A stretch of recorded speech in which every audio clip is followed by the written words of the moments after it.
Bé, dins del programa PIDCES el que busquem és millorar aquesta orientació professional i acadèmica pel jovent i també millorar tot el que és aquest acompanyament des de l'escola fins al treball. Aquest any, 8 municipis més formen part ja d'aquests 115 municipis, per tant arribem a més de 300 instituts i pensem que és una manera molt bona de fer territori. Bé, sabem que tenim un repte immens. El Pla de xoc contra el fracàs escolar diu que al nostre país tenim un 26% de fracàs escolar. La Fundació Jaume Bofill també ho avala i que l'objectiu pel 2018 la Generalitat de Catalunya s'ha marcat un objectiu ambiciós i que nosaltres hi hem de col·laborar, que és rebaixar-ho fins al 15%. Aquest és l'objectiu i, per tant, tots els projectes vinculats als PQPIs, els programes de qualificació professional inicial i els plans de transició al treball han d'ajudar des dels ajuntaments, des de la Diputació, a convertir aquest repte, que és reduir el fracàs escolar, convertir en un èxit de país.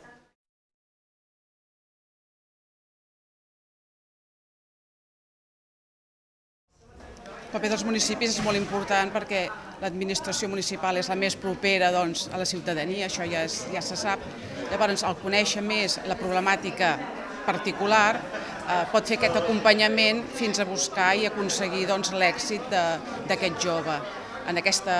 orientació professional i en aquest trànsit des de l'escola fins al treball. És cert que des dels ajuntaments podem treballar de manera molt intensa i aconseguir aquesta igualtat d'oportunitats també als nostres joves a través d'una figura que jo penso que ha funcionat molt bé els darrers anys i que des de la Diputació de Barcelona ajudarem a potenciar, que són els dispositius locals d'inserció. Aquests dispositius han funcionat molt bé i, per tant, jo aquí vull agrair també la col·laboració de l'àrea d'igualtat de la Diputació de Barcelona, el fet que puguem treballar plegats per mirar de unir tant la part de la informació de les nostres persones joves com els dispositius que ajudaran a aquesta gent, aquests joves de casa nostra, a tenir una igualtat d'oportunitats i, per tant, que tinguin un futur ple d'oportunitats.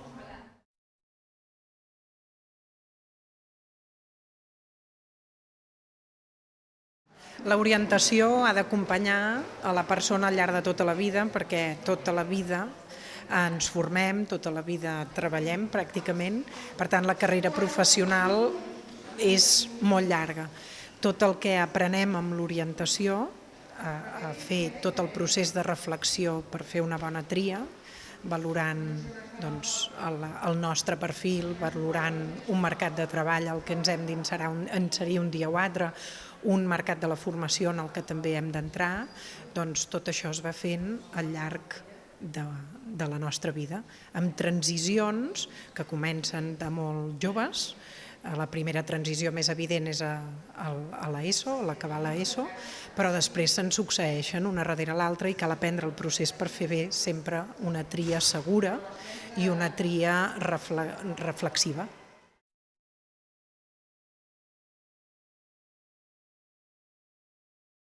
Un dels objectius de l'orientació, del procés d'orientació, és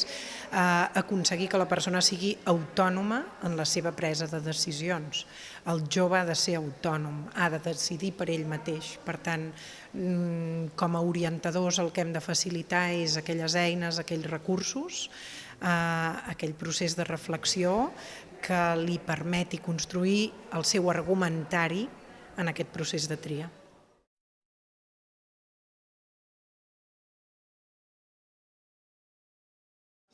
Doncs dintre del programa d'informació i dinamització als centres de secundària, el PIDCES, fem atenció a 4 centres, 2 públics i 2 concertats que hi ha a Molins de Rei. Tenim, com dintre d'aquest programa, hi ha l'estada, el que seria l'orientació al pati, als alumnes directament a l'hora del pati, però sempre intentem derivar-los després al punt d'informació per fer una actuació més personalitzada, perquè a vegades allà a l'hora del pati sí que et fan una consulta, però després, clar, no et dona temps suficient i els derivem cap al punt d'informació a l'oficina que tenim, que fem l'atenció totes les tardes de 5 a 8. A banda d'això, muntem l'exposició de després de l'ESO, que normalment al mes de febrer-març la portem al municipi, normalment a la biblioteca de Molins de Rei, i allà sí que intentem també sempre ser presents nosaltres els dies que està a l'exposició, portar els grups normalment de tercer quart d'ESO, ja abans ho pactem amb els centres i aleshores aprofitem també allà, després que han fet la visita a l'exposició,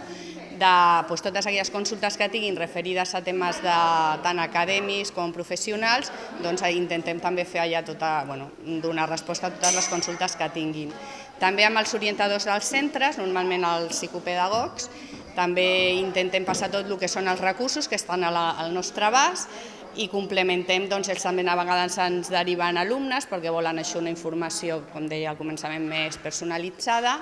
I res, en principi això, l'atenció que fem a l'hora del pati, l'atenció que fem durant els dies que està a l'exposició i després totes aquestes derivacions que ens venen des dels centres a la nostra oficina. Tenim les dues branques, tenim els PITCES, evidentment, que són totes les orientacions in situ en els propis instituts, i després, com a joventut, hi ha les assessories per l'emancipació dels joves i una és exclusiva sobre assessorament amb educació i formació. Estem en molt contacte tant amb la regidoria d'Educació i també amb promoció econòmica. Nosaltres des de Sant Joan d'Espí tenim des del punt d'informació al Jove Espí, treballem tot el tema d'assessorament d'ocupació laboral, també de formació educativa. Treballem molt lligadament amb el Departament de Promoció Econòmica, que és realment qui s'encarrega d'aquests temes. Fem xerrades dintre d'un cicle de xerrades que hem començat aquest trimestre en temes d'ocupació i de formació educativa, i després tenim una relació amb els 4 instituts dintre de la ciutat, 2 concertats i 2 públics, on treballem conjuntament amb els PITCES i els corresponsals temes educatius. Sempre tenim participació al Saló de l'Ensenyament, on la informadora va recollir informació que després ens ajuda a informar a tots els joves de la ciutat. En el projecte PICES, en temes d'orientació acadèmica, el que fem és, a part de les assessories individuals que els joves ens puguin demanar, fem un projecte que es diu tutories d'acompanyament, i el que fem és que tota una generació de quart d'ESO de cada institut seguim xaval per xaval quin serà el seu itinerari durant el següent any, i els joves que marxin de l'institut i que comencin a formar-se a nivell laboral, doncs estem un any acompanyant-los en tot el seu procés de recerca de feina o de qualsevol altre aspecte que necessitin. Doncs mira, nosaltres fem actuacions conjuntament amb altres serveis i parts de l'administració. Treballem amb la xarxa de punts d'informació juvenil, també amb Porta 22, Barcelona Activa, i treballem també amb el Consorci d'Educació de Barcelona, i tenim definida una campanya que ja fa anys que tirem endavant, que es diu Informa't i que té diferents potes. Una pota són tot un ventall de xerrades sobre sistema educatiu, opcions, alternatives, famílies professionals, etc., que s'ofereix als centres escolars en grup classe, o també s'ofereixen obertes perquè a títol individual pares, mares, professors, alumnes hi puguin anar. Després hi ha una altra pota bastant potent que tindria a veure amb tot aquest tema d'autoconeixement, que ens comentaven, que és una eina digital que ens aporta Porta 22, que està disponible tot l'any, però que en els mesos de gener, febrer, març promocionem,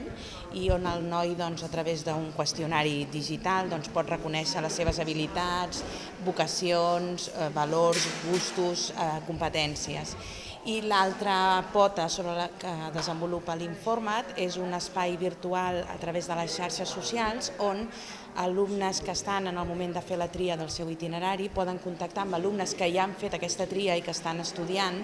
diferents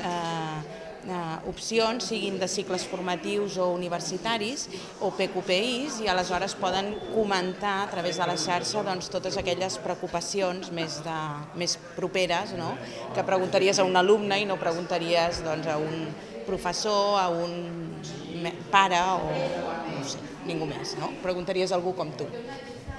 En temes d'orientació acadèmica i professional, el que fem sobretot és un treball conjunt amb el Departament d'Educació, i treballem sobretot en xarxa. Hi ha la xarxa d'orientació del Prat, que està formada per diferents professionals que treballen a dintre dels centres educatius, tots els psicopedagogs, també recursos educatius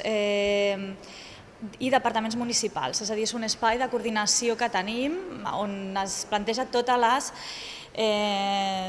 l'estratègia d'orientació. Després també, juntament amb Educació, organitzem les jornades d'orientació acadèmica i professional, i són tot un conjunt de xerrades que fem adreçada a estudiants de la postobligatòria i també el que ens agrada fer són xerrades en primera persona, és a dir, persones que són titulades en algun tipus d'estudis i que puguin explicar la seva experiència dintre del que han estat aquells estudis i posterior incorporació al mercat laboral. Això i després una cosa molt important que és tot el PAC de les assessories joves, que tenim assessors especialistes, en concret la d'orientació acadèmica està feta per EducaWeb i també és un servei que pots fer una cita prèvia i pots fer una consulta personalitzada amb la teva situació.